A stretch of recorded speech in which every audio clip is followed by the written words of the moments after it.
Olá para você, está começando o Ponto a Ponto Mulher, o programa que é uma parceria entre a TV Alba e a Secretaria de Política para as Mulheres do Estado da Bahia, SPM.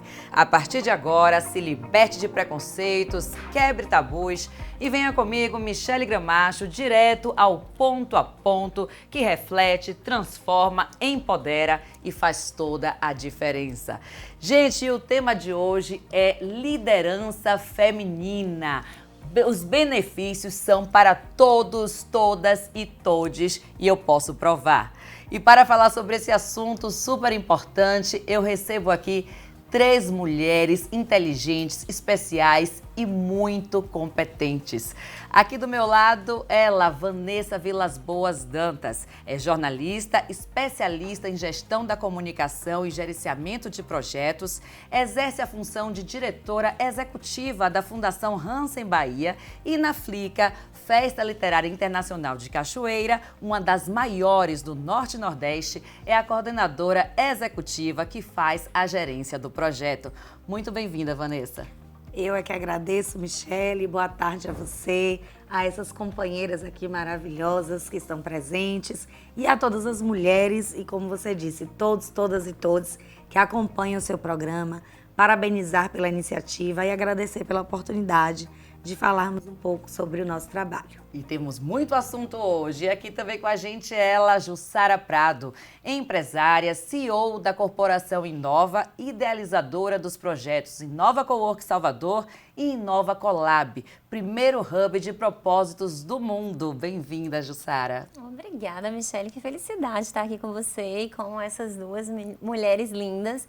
E nesse ambiente saudável, positivo e seguro para as mulheres, né? Onde a gente pode realmente falar aquilo que a gente quiser e quebrar tabus. Isso é muito bacana. Obrigada pelo convite. Isso é delicioso. É e completando o nosso time aqui hoje, ela, Rose Teixeira, Head of People na Ambev Regional Nordeste. 19 anos de companhia, formada em administração pela UFRN, MBA em gestão estratégica de pessoas pelo CEDEP Business School e pós-graduada em digital business pela USP. Muito bem-vinda, Rose. Obrigada, Michele. Estou muito feliz aqui em poder participar dessa roda, né, com essas convidadas maravilhosas e ter essa tarde aí de conversa sobre liderança feminina.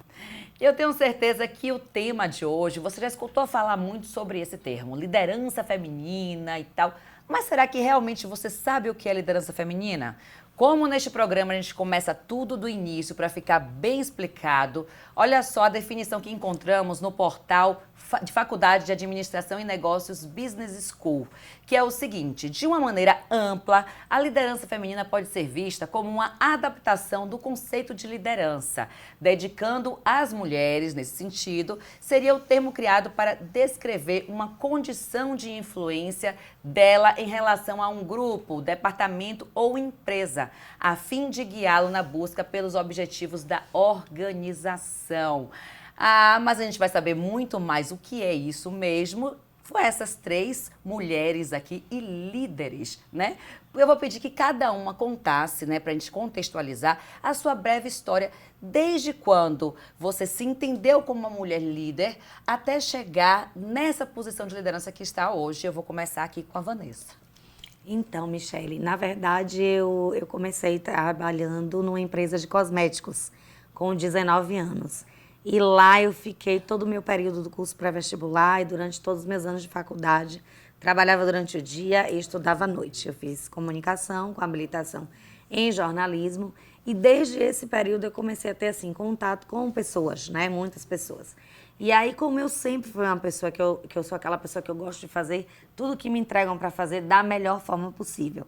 Eu nunca gosto de entregar o que eu sou contratada para entregar. Gosto de entregar sempre mais e sempre com a melhor qualidade, com excelência. E desde então, eu já me destacava nesta empresa.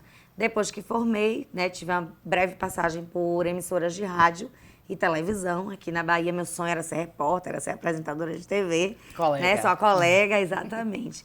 E acabou que me surgiu uma oportunidade de trabalhar de assessoria de comunicação em prefeituras. Então, já rodei a Bahia em várias prefeituras, né, trabalhando como assessora. Prefeitura de Camamu, Prefeitura de Maragogi, Prefeitura de São Francisco do Conde. E lá foi realmente a minha primeira grande experiência num cargo de liderança, que foi como secretária de comunicação, onde eu permaneci durante 6 anos, né?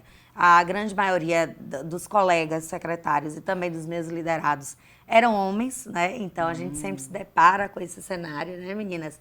Eu acho que dos 23 secretários na época, 4 eram mulheres, uma era eu, né? A maior parte sempre homens. Engraçado que é uma radiografia de vários setores da sociedade brasileira, né? Não só na política, como nas corporações. A gente vai falar muito sobre isso aqui hoje. Exatamente. Né? E aqui a gente está na gestão pública, mas assim, o meu prefeito era muito sensível, né? E gostava, né, de oportunizar e me oportunizou. Então eu pude já nesse primeiro momento, né, exercer a liderança, ter gestão sobre a secretaria que eu estava à frente, já passei a me destacar, né, naquele cenário que eu via naquele momento. Há 2 anos eu estou na Fundação Hansen Bahia, ocupando, né, o cargo de CEO, diretora executiva da empresa, melhor dizendo, da fundação. Na verdade, é uma OSC, porém é uma fundação privada, é importante dizer. A Fundação Hansen Bahia existe há 47 anos e foi uma grande protagonista da cultura ali do Recôncavo durante muitas décadas. Depois ela passou um tempo, né, que realmente a nossa cultura, não só da Bahia, mas como do Brasil, ficou mais obsoleta, então ela passou um tempo enfrentando alguns problemas, alguns desafios. E aí, quando o grupo que me convidou me fez o convite para ir para lá, foi exatamente conhecendo o meu perfil, né? Esse perfil de quem vai e quem gosta de fazer acontecer. Porque eu gosto de trabalhar, né? E trabalhar muito. E a gente, quando faz aquilo que a gente gosta com amor, os resultados são sempre os melhores, né? Um exemplo disso é você e as minhas colegas aqui. E aí fui para a Fundação Hansen Bahia, desde então a gente vem fazendo essa retomada, né, organizacional, porque as coisas mudaram, o mundo mudou. As minhas companheiras aqui que são da iniciativa privada sabem isso melhor, né, inclusive do que nós que às vezes militamos no campo do terceiro setor e da iniciativa pública, porque na iniciativa privada a gente tem a impressão que, né, há uma cobrança maior por resultados, mas eu me cobro isso diariamente. Sim. Então eu fui, e aí comecei a trabalhar, e aí começamos o processo de modernização, o processo de retomada, e desde então a gente vem realmente colocando a Hansen de volta nesse protagonismo, participando de editais, conquistando novos projetos, né, ampliando nossos horizontes. Estamos pelo 2º ano. Fizemos a Flica e, graças a Deus, do ano passado para cá, ela já deu um salto, Sim. já cresceu. Está de parabéns mesmo, trabalho lindíssimo, Muito obrigada para nós, né? Você esteve lá também comigo. Então é isso, Michele. Para a gente iniciar, eu diria que minha história é mais de comprometimento com o que eu faço, né? Todos os lugares que eu vou, para onde eu sou contratada, para aquilo que eu me proponho, eu sempre me proponho a fazer com a melhor qualidade. Que maravilha, parabéns, realmente é um trabalho belíssimo que a Fundação Hansen faz. E aí a gente falou do setor público e do setor privado, eu queria saber um pouco da sua história, Ju. Você sente também essa dificuldade, algumas vezes, das mulheres no setor privado? O público é mais difícil, ou o privado não, ou tá tudo muito igual? Qual é a sua visão? Então, eu venho do mercado privado, né, de uma indústria, e indústria é um mercado que é muito machista, ocupado muito mais por homens, né, aonde eu cheguei na gestão regional Bahia e Espírito Santo, trabalhando com outros 8 gerentes regionais no Brasil inteiro, homens. Então, esse, para mim, acho que ainda é o retrato, né, do nosso ecossistema, aonde nós temos poucas mulheres na liderança. E mais ainda, poucas mulheres que desenvolvem essa liderança com a liberdade de viver o seu feminino, né? Então, ao longo do meu processo, da minha caminhada, né, de desenvolver a transformação dos ambientes de trabalho, que era justamente pensando o contexto do projeto, da arquitetura, e depois todo um contexto de materializar a transformação desse ambiente focado e tendo as pessoas no centro, a maioria desses espaços que eu enxerguei, tanto no privado quanto no público, era que os homens estavam em lugar de posição e que esse lugar dessa mulher como líder, ela tinha que se masculinizar, trazer muita energia do masculino para poder conseguir realmente negociar e chegar no papel de liderança. Para ser respeitada, ela tinha que tirar a feminilidade. Tinha que tirar a feminilidade. E ao longo da minha trajetória, eu sempre tive o meu feminino muito ativo.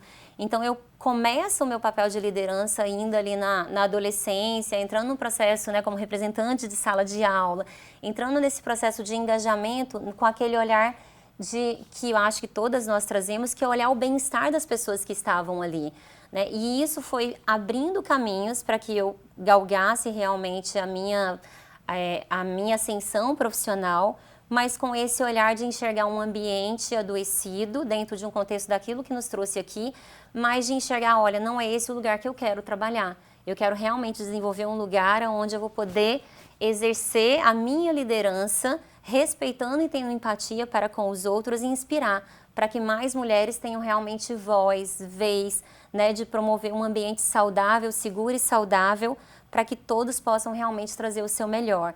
E eu acredito, assim, de verdade, que um ambiente, quando ele é positivo, seguro e saudável para uma mulher, ele é para qualquer pessoa. E eu acho que essa é a grande transformação. Quando a gente fala que estimular a liderança feminina impacta em toda a sociedade, e a gente pode provar, é porque neste programa a gente vai provar isso para vocês. Rose, sua história, como é que foi até chegar esse papel que exerce hoje de liderança feminina?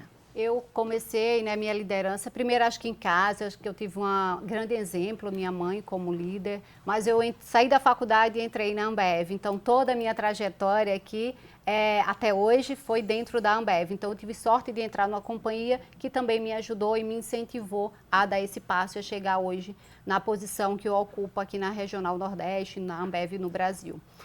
Então, entrei como estagiária, fui analista, fui especialista, depois eu assumi como gerente a minha primeira posição de líder, assumindo uma posição dentro de uma unidade, olhando toda a parte de gente. Mudei muito, então, dessa minha trajetória, 19 anos de Ambev, eu morei em várias cidades, vários estados diferentes também, então ocupei posições, né, grandes, estava em Brasília em 2020, a Ambev fez um projeto que era unificar área de financeiro e gente, meu background era todo em gente, mas ela acreditou que eu podia fazer essa unificação e olhar o todo, olhar financeiro e gente, e eu voltei para o Nordeste em 2020, aqui para Salvador, olhando a regional e olhando as duas áreas. Então, acho que minha trajetória, acho que eu tive muitos desafios, primeiro por estar num setor, né, de bebidas, que é um setor que era dito muito masculino, e fazer essa transformação. E eu, como mulher, eu hoje toco essa pauta dentro da companhia a nível nacional. Eu fui muito incentivada também a fazer muitos treinamentos, então eu fiz vários treinamentos sobre liderança feminina, li muito também sobre isso e aprendi, né, a ser mulher acima de tudo, né, porque a gente nasce ali do sexo feminino e aprende a ser mulher. Então, aprendi a buscar, né, esse empoderamento, a me empoderar, a falar no momento que precisava. Então, hoje, a companhia me deu esse background, eu busquei também muito conhecimento e hoje, né, tenho essa trilha aí dentro da Ambev. É bem interessante como você fala, porque o ambiente da indústria, ela já era tido como masculino bastante. E aí, se você vai para a indústria, ainda sendo de bebida, tem uma carga maior ainda. Mas que maravilha. E outra coisa, só pra gente pincelar que se a mulher, por um acaso, ela não quiser, ou a pessoa que se identifica como mulher não quiser ser feminina, ok. Mas nós temos que ter o direito de sermos como a gente quiser, de manter a nossa feminilidade, e isso não pode ser pejorativo para estar medindo o nosso fator de competência ou não. Né? É bom a gente deixar isso bem claro, para não achar que a gente está fazendo a apologia que toda mulher tem que ser feminina. Não, mas é uma opção nossa. Exatamente. Gente, temos muito assunto nesse programa aqui hoje. Eu quero deixar uma perguntinha, talvez não dê pra gente terminar esse bloco, mas a gente joga pro outro. E é para botar já um pouco de pólvora aqui na situação. Apimentar. Qual seria o maior desafio hoje que vocês enxergam em estar nesse papel de liderança? A Vanessa, ela colocou que ela não sentiu nenhum tipo assim, mas na vida pessoal de vocês. Aí eu vou começar pela Rose, depois Jussara, depois Vanessa. Teve algum episódio que foi um desafio maior para vocês? Assim, olha, aquilo ali me marcou. Sim, eu sou mãe de 2 rapazes, tenho esse papel também de formá-los, né? Também como homem para a sociedade, mas quando eu tive filhos, eu, por ter uma vida de mudança, né? Passava um ano em cada cidade, eu resolvi parar, então eu cheguei e falei para o meu gestor, que era um homem, que agora era a hora de olhar minha família, de ver meus filhos crescendo e que não dava agora para conciliar, né, essa carreira com maternidade. Então, eu tomei a decisão de pedir para sair da companhia. E acho que esse foi um grande momento assim que me marcou como carreira de mulher. E ele me chamou e falou: o que é que você precisa para poder ficar aqui? Aí eu falei: eu preciso pegar meu filho na escola. Eu não estava no meio de uma reunião e eu não conseguia falar, só tinha homem, eu era a única mulher, que eu precisava pegar meu filho na escola. E eu tinha vergonha de fazer isso, né? E aí, por várias vezes, deixei ele sozinho na escola, por tarde. E aí, eu, obviamente, precisei alinhar isso e falar, e eu acho que minha vida mudou muito a partir disso, continuo na companhia, graças a essa conversa, ele falou o que é que você precisa e preciso conciliar. Então, você precisa entender o momento de dar o passo, de crescer, de assumir novos desafios e o momento que você vai precisar olhar ali sua família e conciliar. Então, passei 5 anos em Recife, via todas as pessoas que estavam, talvez, não tão preparadas como eu. Todo mundo falava que eu estava preparada para dar uma posição maior dentro da companhia e eu falei, não, eu não vou olhar, né, para as pessoas, não vou olhar para o lado, eu vou olhar para a minha vida, agora eu estou feliz e tomei uma decisão, aprendi a partir disso, tomar a decisão e ser feliz com ela. Então, tomei a minha decisão, fiquei, vi meu filho crescer um pouco e aí, quando ele estava maiorzinho, eu falei, tenho mobilidade, me levaram para o sul, fui morar em Curitiba com meus 2 filhos, então nessa minha carreira nem sempre meu marido conseguiu acompanhar comigo, porque eu também incentivei a carreira dele, então fui morar no sul sozinha com meus 2 filhos, um grande desafio, depois fui morar em Brasília sozinha com meus 2 filhos, sem ele, mas eu acho que todos esses desafios me fizeram melhor profissional também, melhor mãe também. Então, acho que foram vários momentos, mas principalmente conciliar esse momento, né, da maternidade com a carreira, e principalmente quando você tem uma carreira, né, muito intensa, é difícil, e principalmente quando essas mudanças que acontecem. E né? olha, é um uau nesse programa que vários assuntos puxam outros gatilhos. A gente já estourou esse bloco, mas eu não posso deixar de pontuar isso.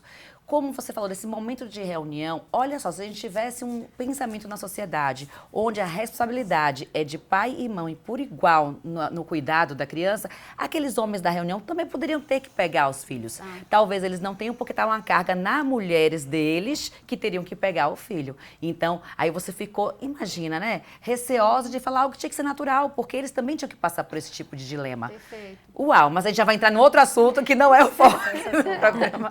Olha só, daqui a pouco eu quero escutar vocês, porque agora realmente já estourando. Você não saia daí, você sabe como é o ponto a ponto. E hoje o tema tá delicioso. É rapidinho o intervalo, ó. Água, vai no banheiro rapidinho e já volta, que a gente tá aqui te esperando.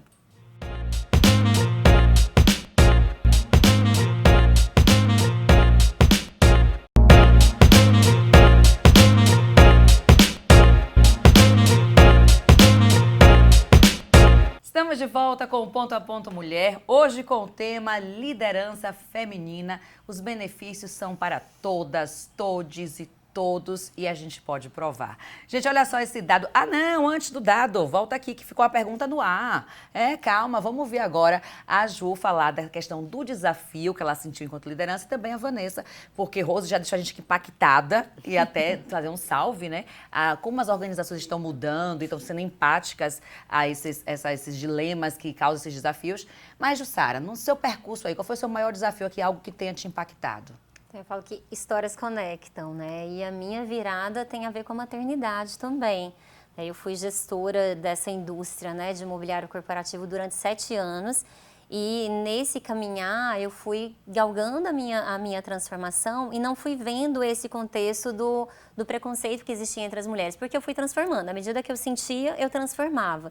Quando veio a maternidade, e a indústria ela é muito nesse contexto do resultado, né? E eu fazia muitas viagens dentro do contexto do Brasil, ali eu comecei a ver uma cobrança muito grande desse processo de eu ter que entregar metas, de eu ter que estar em vários lugares, e eu escolhendo maternar. E eu escolhi maternar no sentido de amamentar, né? De viver realmente aquela maternidade como eu tinha sonhado.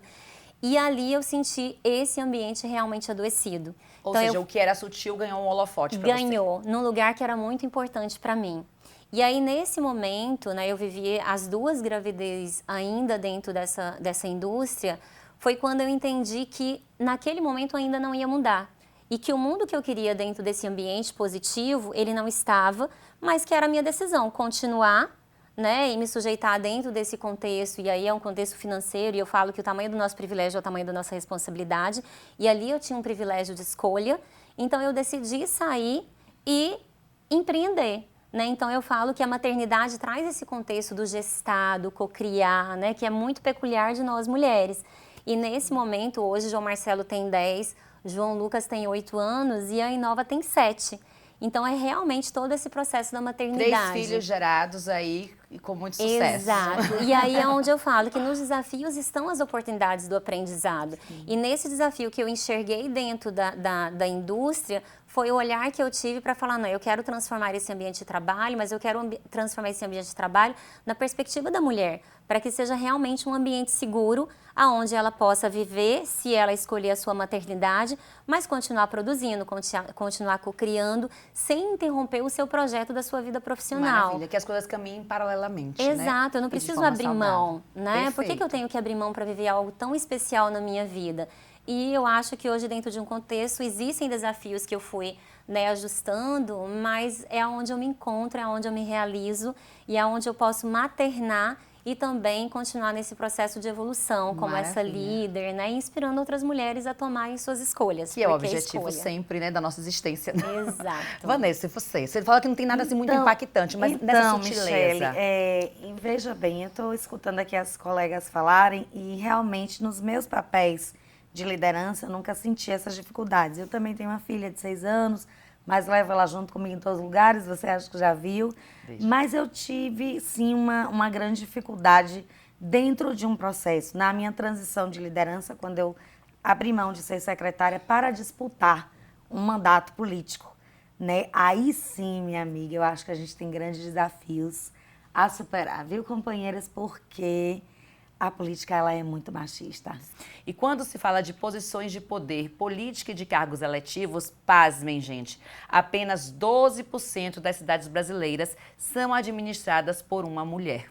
No Congresso Nacional, a soma de mulheres é de apenas 15% das parlamentares. Então, vamos lá. Na sua visão, que passou por isso, Vanessa, o que você acha que dificulta essa participação da mulher na política? Eu acho que é a aceitação da presença da mulher em um espaço realmente mais decisivo, digamos assim. Né? Fruto de uma sociedade patriarcal e machista. Exatamente. E a mulher, ela é mais sensível, né? Inclusive às causas sociais, às causas maternais, que nós ainda precisamos ganhar mais espaços, as causas salariais, né? Nós somos defensoras e realmente os homens às vezes se intimidam com isso. Isso a gente já vai para um comparativo mais radical, tem a ver com o feminicídio, né? Com a mulher não aceitar mais essa posição de ser subordinada e quando ela diz eu não quero mais a relação. Que é aquela visão da mulher como uma propriedade do homem, né? Exatamente. A mulher independente, ela pode dizer o que ela quer, o que ela não quer, o que ela não aceita. E eu acho que há ainda um grande pensamento machista em nossa sociedade para não deixar que a gente avance nesse espaço de poder. E aí a política, como todo mundo conhece, tem as suas nuances, né? Então, quando eles querem atrapalhar alguém, vão lá, usam determinados artifícios que acabam culminando em nós, mulheres, sairmos prejudicadas dentro do processo. E eu quero aproveitar e mandar um beijo para a secretária Elisângela, que eu vi que o programa é fruto de uma parceria com a SPM. É outra mulher também batalhadora, né? Uma mulher que vem da liderança em agricultura familiar e que, assim como eu, também disputou uma eleição, mas voltou para a liderança. Elisângela voltou na posição, eu também voltei em outra posição e a gente não vai desistir. Não pode desistir de jeito nenhum. Rose, pensando nesse papel da mulher na política, você acha que se tiver mais mulheres ocupando esses espaços, esses cargos eletivos, esses espaços de poder, isso pode refletir também no meio corporativo privado? Sim, com certeza. Então, uma vez que a gente tem essa representatividade de mulheres, a gente vai ter mais leis, né? Com certeza que também vai favorecer as mulheres de uma maneira geral e, consequentemente, também dentro das empresas. Hoje, acho que as empresas estão buscando muito, né, esse protagonismo de buscar também mudar, trazer a diversidade, entender que a diversidade é importante porque ela também traz lucro, é importante porque ela representa também os nossos consumidores. Então, com certeza, quanto mais mulheres mulheres a gente tiver na política, isso também vai se refletir e vai ajudar também nas organizações. Então, eu acredito e estamos aqui juntos para mudar isso e fazer que a gente tenha cada vez mais mulheres aí representando tanto a política quanto também líderes e CEOs. Lembrando que ano que vem é ano de eleição, então vamos fazer valer, né, gente? Exato. Colocar mais mulheres nesse espaço, porque nada melhor do que nós mesmos para ouvirmos, sabermos nossas dores e desenvolvermos políticas públicas eficazes, né? Que não fiquem só na lei ali, mas que na prática sejam efetivas. Agora, olha só, nossa equipe de jornalismo foi às ruas para saber do pessoal o que está achando aí dessas lideranças femininas, quem é referência em liderança e por quê. E a gente vai conferir agora. A minha líder, a minha pessoa de referência, a mulher que abandonou tudo para se dedicar ao ser humano, é Santa Dulce. Eu me emociono até em falar, mas é uma referência na vida da gente, entendeu? É isso. Qual o maior exemplo para você de liderança feminina e por que essa pessoa representa isso para você? A minha maior referência e representação de liderança feminina é a minha mãe, né? É a força feminina que eu tenho na minha vida, a pessoa que mais me incentivou, tanto profissionalmente como pessoalmente. A maior liderança de todos os tempos é minha mãe, que foi uma guerreira, criou.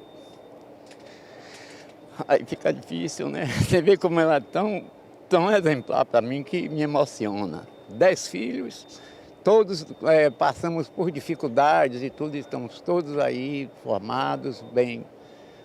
Eu sou Samuel Júnior, estou deputado estadual e falar de uma mulher, eu falo da minha pastora, irmã Lourdes, ela que é uma guerreira, coordena todas as mulheres da Igreja Assembleia de Deus em todo o estado da Bahia. Lógico, eu gostaria de homenagear todas as mulheres, mas como é uma guerreira, eu homenageio a minha pastora, irmã Lourdes Miranda. Qual o maior exemplo para você de liderança feminina e por quê? Qual a característica principal que você enxerga nessa pessoa para isso? Minha mãe, persistência. Persistência, solidariedade, amor, fraternidade, tudo de que você possa imaginar de melhor, a minha mãe tem. É um exemplo de mulher para mim, em todos os sentidos. O maior exemplo é a minha mãe, né, que me criou sozinha e com muita garra, muita batalha, conseguiu me dar educação, né, sempre foi provedora do lar e é a minha maior inspiração de vida. Acho que isso que me dá força para lutar todos os dias. Uau, minha gente, olha, acho que foi unanimidade a mãe. Jussara, por que você acha que a primeira referência que a gente tem de liderança é nossa mãe? Eu acho que é nesse lugar afetivo mesmo, né? Desse cuidar, desse olhar empático, nessa guiança mesmo do caminho que a gente vai trilhar. E para mim, é dentro de um contexto de fé, né? Então, assim, os desafios vêm, eu venho de uma família super simples, mas a minha mãe, o tempo todo foi aquele exemplo de mostrar que pra gente, né, dentro de um contexto, quando a gente tem fé, que a gente busca educação e que a gente se posiciona no processo de trilhar realmente para fazer o bem, sem olhar a quem, as coisas acontecem, né? Então, eu acho que todos nós temos esse olhar afetivo e cativo relacionado às nossas mães e ela traz esse olhar do cuidado mesmo para o outro, né? E quando eu vejo esse contexto, né, dessa liderança feminina e do contexto masculino e o quanto que a gente precisa avançar com mulheres na liderança e principalmente na liderança política, né, e pública, é dentro do contexto que a dor que nos atravessa é diferente da dos homens. Dificilmente, eu acho impossível eles pensarem em legislar, em trazer, né, toda uma transformação de sociedade pensando da forma com que a gente realmente necessita, né? Então, eu acho que é um processo muito mais da integração do masculino e do feminino e não é sobre ocupar, acho que tem lugar para os dois, mas esse olhar que a mulher traz, né, que vem muito peculiar, ligado à maternidade, a esse feminino que integra e que todos nós, homens e mulheres, viemos de uma mulher, né, então isso é aquilo que é indiscutível, a gente não vem de uma chocadeira, né, todos nós viemos dessa mulher. E, para mim, ela é a grande luz da transformação, da cocriação e da gestação de projetos que vão ser de impacto para a sociedade. Maravilha. Apareceu também a Irmã Dulce, né, como uma liderança. Então, a liderança feminina, ela perpassa, ela está na religião, ela está na política, ela está na parte econômica, corporativa. Isso é muito simbólico, né? E é interessante quando a gente vê essa referência tão viva na memória do nosso povo, né? Na verdade, a história de Irmã Dulce, ela é muito de superação, Ela não desistiu do objetivo que ela tinha, que era construir algo maior, e eu imagino que deixar um legado que pudesse perpetuar a ajuda que ela fazia para as pessoas. Ela tinha esse convívio direto com as comunidades mais carentes, né? Vivenciava aquele centro histórico de Salvador, aquele lugar onde tinha muitas pessoas com dificuldade de se alimentar, com problemas de saúde, né? Que ela conduzia aos hospitais e às vezes com muita dificuldade. Né? Tem aqueles momentos marcantes da vida dela que ela vai em busca de ajuda e alguém cospe na mão e ela dá outra, esse é o meu, outro é dos meus pobres. Então, assim, na verdade, isso não é para qualquer ser humano, né? Tem que ser realmente para alguém que se coloca nessa posição, nessa condição, né, de vida mesmo, né, de se doar às pessoas. Eu acredito também que nossas mães têm isso. Minha mãe, por exemplo, separou na década de 90 e, assim, naquele período ainda eram os desafios muito maiores do que hoje. Meu pai é um homem que foi extremamente machista, hoje eu acho que ele está até menos, mas assim, veio e nos trouxe, porque eu sou do interior da Bahia. Né, de padrão. Exatamente, é. E também é uma fonte de inspiração para mim. História de Eu vou vida. deixar uma pergunta no ar para a Rose, que a gente estourou esse bloco já. Você vê que como passa que a gente nem sente, né, gente? Falamos de Irmã Dulce, e eu quero saber, quando a gente volta do intervalo, você acha, Rose, que ser uma mulher líder é nato? A pessoa nasce, a mulher nasce ou pode ser desenvolvido? Quando a gente voltar. Olha que é a pergunta de milhões, viu? Você não saia daí. Ponto a ponto, mulher, volta já.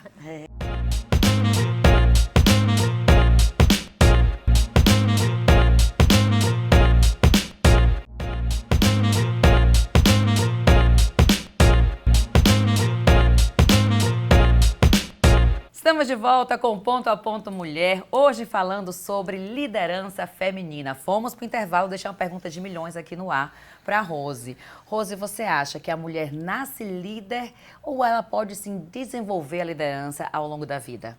Ela pode sim desenvolver a liderança, né, ao longo da vida, e acho que parte muito pelo autoconhecimento, né? Super importante que hoje as mulheres elas busquem, né, se conhecer, né, tirar, né, a síndrome da impostora, né, achar que não pode e entender que ela pode sim dar esse passo, se desenvolver, buscar conhecimento. Então, acredito sim nesse desenvolvimento no decorrer da carreira de uma mulher para se tornar líder e posições maiores também dentro da liderança. Então, maravilha. Jussara, você acha que ela falou da síndrome da impostora? Você acha que isso pode acontecer? Gente, síndrome da impostora é quando a mulher ela se cobra demais e às vezes se acha incapaz de fazer aquela função. É uma espécie de autossabotagem. Você acha que isso pode acontecer muito com a mulher que está num cargo de liderança e isso prejudica um pouco essa desenvoltura dela? Acho que não só a mulher, eu acho que o homem também, né? Eu acho que é muito esse contexto de se entender esse processo desse autoconhecimento, desse ambiente positivo, porque normalmente onde a gente está, né, estamos em ambientes adoecidos, a probabilidade de a gente ser testado o tempo todo em meio aos vários papéis que todos nós vamos administrando, se eu não tiver realmente um autoconhecimento, né, foco ali no meu propósito, com toda certeza a gente pode se questionar sim e duvidar, né, dentro do contexto até onde podemos ir. E eu sempre provoco assim, a humanidade, nós nunca tivemos tanto poder, né, no mundo. E qual é esse maior poder? É o conhecimento. Perfeito. Então, a partir do momento que realmente eu me proponho a me autoconhecer e a conhecer, né, cada dia mais daquilo que eu estou me propondo a desenvolver, a liderar, mais confiança eu vou ter, porque é sobre esse processo de escolha. Agora, a partir do momento que eu não desenvolvo esse processo de autoconhecimento, né, que eu não desenvolvo esse olhar empático de entender o meu redor, as pessoas como elas se relacionam, como é que elas estão ali desenvolvendo o seu trabalho, e eu não me proponho também a me debruçar no conhecimento, a probabilidade de eu me questionar e de gerar aquele ponto de interrogação com toda certeza é muito grande. Gente, olha esse dado. Eu falei para vocês que a gente ia comprovar aqui que investir em liderança feminina é um benefício para a sociedade como um todo. Olha só, segundo o levantamento feito pelo Instituto Brasileiro de Economia da Fundação Getúlio Vargas, as mulheres sustentam financeiramente 50,9% das famílias brasileiras. Se existisse uma igualdade em relação aos rendimentos dos homens, a Organização para a Cooperação de Desenvolvimento Econômico, OCDE, estima que haveria um crescimento, preste atenção nesse dado, hein? Um crescimento no PIB nacional de cerca de 6 trilhões de dólares. E se os salários de mulheres e homens fossem iguais, segundo o Fundo Monetário Internacional, FMI, o PIB global aumentaria 35% com a igualdade de gênero nas relações de trabalho. Como é que esses dados tão impactantes não são vistos pela sociedade? Né? E aí eu vou perguntar para você, Vanessa, o que pode ser feito e aí o que o poder público pode fazer mais para que a gente mude essa estatística e a gente atinja uma igualdade de gênero? Na verdade, eu acho, Michele, sempre parte da premissa que tem 2 aspectos que devem caminhar juntos para a transformação de uma sociedade. Um deles é, sem dúvida, a educação. E a educação é um agente transformador na vida das pessoas. É a partir dela que nós também estamos aqui, né, pelo conhecimento que nós fomos adquirindo ao longo das nossas vidas. A liderança, às vezes, simbolicamente está impressa na personalidade, mas ela pode, concordo sim com Rose, ser desenvolvida a partir da educação, do conhecimento. Perfeito. O outro aspecto é a cultura, que caminha também junto com a educação. E aí a cultura nas suas mais variadas formas, né, de se apresentar. A Bahia, por exemplo, é um estado riquíssimo em cultura, mas que às vezes tem dificuldade, né, em materializar essa cultura e até ajudar as mulheres que fazem parte dela a estarem numa posição de liderança, numa posição de igualdade salarial, né, em outros caminhos, digamos assim. Então, eu acho que o Estado brasileiro, né, tem que se preocupar cada vez mais com esses aspectos, né? A gente está falando aqui de liderança, mas isso vale para outros aspectos da sociedade, para a minimização do crime, da violência, para minimizar o sofrimento das mães que perdem seus filhos vítimas dessa violência, fruto do desemprego, fruto dos problemas sociais que nós enfrentamos. Então, em minha opinião, né, o que a gente deve iniciar ou potencializar a preocupação são esses aspectos, entre outros, mas a educação e a cultura, sem dúvida, elas são grandes agentes. Eu assino embaixo, concordo plenamente. E hoje, Rose, no seu ambiente corporativo privado, quais são as ações que você já enxerga que são feitas? Isso pode ser a nível geral, né, com outras empresas, ou então no seu ambiente, na sua empresa específica, que busca essa igualdade de gênero e mudar essa estatística? Acho que são várias as ações, mas a gente sempre, para começar, a gente fala muito de letramento. Primeiro é conhecer, então a gente precisa falar sobre o tema. Abrir um espaço também, né, de segurança psicológica dentro da empresa para que as pessoas consigam falar. Então, a gente tem os grupos de afinidade, onde as mulheres discutem as suas necessidades e, a partir disso, a gente leva as ações para ser tomadas. Então, ter esse momento, né, de segurança psicológica, onde as pessoas consigam falar. O outro ponto é, uma vez que eu tenho esse ambiente seguro e as pessoas conhecem, são letradas, e eu digo que são homens e mulheres juntos nesse processo, a gente sim precisa olhar para fora e entender que o nosso recrutamento ele precisa vir com 50-50. Hoje a gente tem 50%, de tudo que a gente admite no Brasil, 57% são mulheres. Porque a gente precisava olhar esse dado, a gente não, para que a gente pudesse mudar o cenário, a gente precisava também recrutar essas mulheres. Mas a gente também precisava, quando ela dentro, fazer com que elas tivessem uma carreira, um crescimento, um desenvolvimento. Então, a gente também olha o número de turnover dessas mulheres. A gente olha turnover indexado, que é homem versus mulheres, para entender, né, se essa mulher está saindo mais do que o homem. Porque se eu estou contratando 50-50, eu deveria ter aqui dentro também buscar mais essa igualdade. Então, são várias as formas, né, que a gente trabalha para entender e buscar essa equidade de gênero dentro da empresa.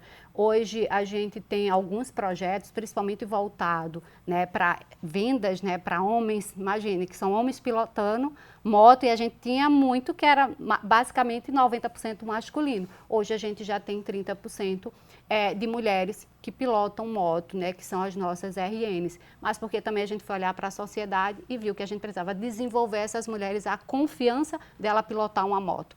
Então a gente trabalha em parceria com as autoescola, com as secretarias, para que a gente consiga desenvolver essas mulheres que têm carteira de habilitação, para elas terem segurança, porque a gente chamava, mas ela não passava no teste. Então, são várias coisas, que a reação né? em cadeia, gente, não pode Exato. ser isolado, senão você não transforma realmente o que tem que ser transformado, né? Olha só, a gente separou eu já tenho aqui 3 mulheres líderes, vou me incluir, tá? 4. É isso. Com certeza. Mas a gente separou de algumas famosas. E eu vou querer que cada uma de vocês fale, não vai dar pra gente falar de todas, mas assim, dessa mulher aqui, qual é a característica que você destacaria e que acha que é comum? Vamos começar aqui, vamos ver quem é que tá aqui na tela. Olha, Luísa Trajano, gente, ela é a mulher à frente do grupo Magazine Luiza por muitos anos. Luísa Helena tornou-se referência não apenas por seu talento para os negócios, mas também pelo perfil de liderança. Ela é sobrinha e xará da fundadora da rede e ela assumiu os negócios em 1991 e foi responsável pela expansão da rede. Desde 2009, é presidente do Conselho de Administração da Magazine Luiza. Todo mundo conhece. Quem vai querer falar um pouquinho sobre a característica e o que eu acho que casa ali bem com a Rose, hein? Sim, com certeza a Luísa Trajano é um grande exemplo, né, por todo o trabalho, primeiro, de colocar uma empresa e transformar ela em uma plataforma, né, ela pegou a Magazine Luiza e transformou numa plataforma, então ela foi pioneira nisso, em trazer tecnologia, né, para o varejo, várias empresas, inclusive a Ambev também olhou quando foi se transformar também numa plataforma, mas ela é pioneira, mulher muito visionária, que inspira realmente a gente e também todo o trabalho que ela faz também de empoderamento com outras mulheres, né? Todo um trabalho também que ela tem. Então, é visionária. Acho Isso que é maravilhoso, porque a gente não quer ser apenas uma, né? Não quer ser a primeira, a gente quer que sejam muitas outras primeiras. Isso é maravilhoso.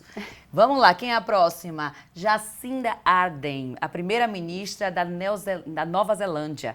Jacinda chama a atenção do mundo desde a sua eleição por ter sido a primeira premier do país a ter filhos durante o mandato e, inclusive, levou sua filha em reuniões oficiais da ONU.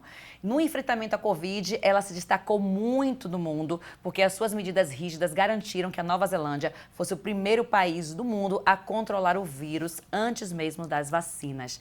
Quem gostaria de falar sobre a Jacinda? Eu posso, porque eu sou admiradora. E eu até trouxe uma dica de um livro para as meninas que me indicaram semana passada, que eu quero ler, que é Lidere como Mamãe. E eu acho que ela é esse exemplo, né, que traz essa suavidade, que traz um contexto de se respeitar, de estar em reuniões que ela estava amamentando, que isso é de direito nosso, né? E tem que ser normalizado, tem que ser, né? E eu acho que esse olhar que a mulher, que a mãe traz, que é em relação ao cuidado, à educação, todas as mães priorizam esse contexto, né? E todas as mães, no olhar, ela vai sempre olhar para aquilo que é o básico dentro do contexto de desenvolvimento da sociedade, que é educação, segurança, saúde e as oportunidades. E ela fez isso de uma forma exemplar, inspirando e sendo uma interlocutora mesmo no mundo, nesse contexto, né, de realmente olhar para o cuidado, de trazer todo um ecossistema a se mover junto com ela, né? Então, para mim é um dos grandes exemplos e que saiu, né? A gente tem esse olhar assim, porque eu falo que um dos ambientes mais adoecidos, mesmo a gente pensando no contexto da Nova Zelândia, é o ambiente político, né? E quando a gente fala desse contexto machista que existe nessas instituições, não é só o machismo relacionado aos homens, é das mulheres também,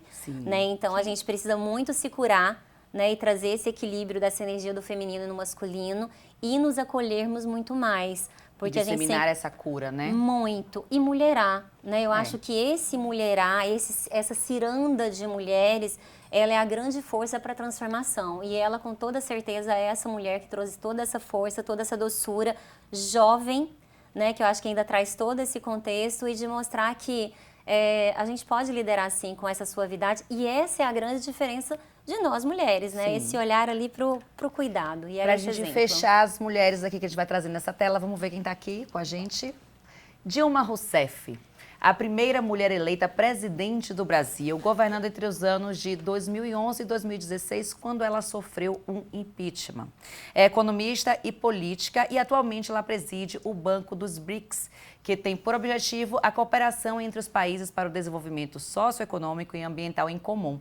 O BRICS foi formado por 5 países até o ano de 2023, que são eles: Brasil, Rússia, Índia, China e África do Sul.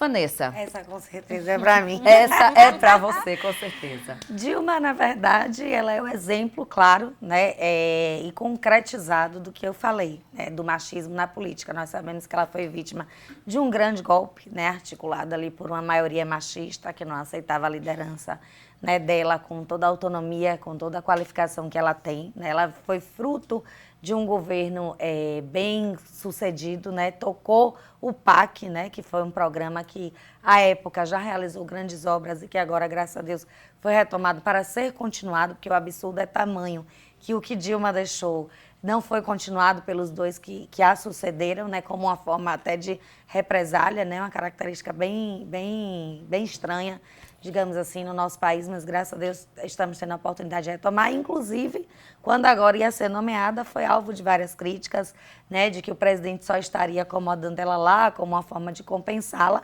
né, desmerecendo. E não podemos esquecer, durante aquele período eleitoral, as manifestações terríveis que tiveram de adesivos, né, pornográficos e tudo mais, que é uma falta de respeito absurda a uma mulher e uma mulher chefe de Estado de um país, né? Desqualificando a questão profissional, né, que ela já tem comprovado, inclusive, de assumir essa liderança do BRICS. Então, eu acredito que Dilma é uma grande referência, um grande exemplo para todas nós, né, foi inocentada de tudo que acusaram ela, ou seja, houve realmente a comprovação histórica de que isso foi um grande golpe. Eu acho que ela é uma figura pela qual nós devemos nos inspirar, né, e principalmente as mulheres que pretendem a militância política, para que a gente não permita que isso volte a acontecer com futuras presidentes do nosso país. Exatamente. Gente, chegou ao finalzinho do nosso programa, a gente queria conversar muito mais, mas eu não posso encerrar antes de deixar uma pergunta aqui no ar. E no ar não, que elas vão responder, mas eu vou pedir que vocês sejam sucintas nessa resposta, tá? É aquela assim, pá. Qual o futuro você espera para a liderança feminina? Eu vou começar com Vanessa. Ampliação. Maravilha, Ju.